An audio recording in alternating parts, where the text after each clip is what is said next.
सरकार को क्या करना चाहिए? अगर बीजेपी सरकार को और बहुत लंबे समय तक अपना कार्यकाल करना है, 50 वर्ष, सैकड़ों वर्ष, हजारों वर्ष अगर बीजेपी को रहना है भारत भूमि पर, तो उन्हें 2 कार्य अवश्य करना चाहिए। पहला है गौ की रक्षा, दूसरा है ब्राह्मणों की रक्षा। गौ का संवर्धन, ब्राह्मणों का संवर्धन।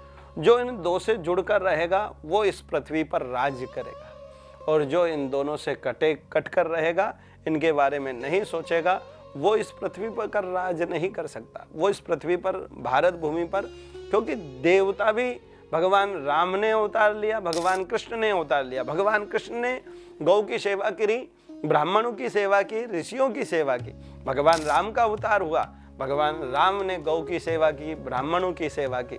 जिन जिन बड़े बड़े राजाओं को आप उठाकर देखिए शास्त्रों में, जिन जिन राजाओं ने गौ की शरण में रहे, ब्राह्मणों की शरण में रहे, इनका संवर्धन किया, उन्होंने एक छत्र इस पृथ्वी पर राज्य किया। और जिन्होंने भी ब्राह्मणों से विरोध किया, गौ माता के से विरोध किया, गौ माता को अपने इस सनातन भूमि पर कटवाया, वो इस भूमि पर कभी भी नहीं रह पाए। जिस प्रकार से कांग्रेस का समापन की ओर है, विश्राम की ओर है, पूरी कांग्रेस खत्म हो रही है, अगर बीजेपी भी इस रास्ते पर चली तो एक दिन बीजेपी को भी समाप्त होना पड़ेगा।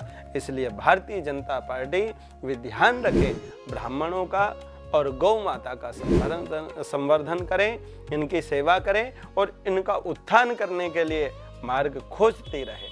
ये 2 रहेंगे तो ये देश रहेगा, ये पार्टियां रहेगी, ये राजनीति रहेगी। अगर ये ब्राह्मण और गौ नहीं रहे तो ये देश भी नहीं रहेगा, ये पार्टियां भी नहीं रहेगी और ये धर्म भी नहीं रहेगा।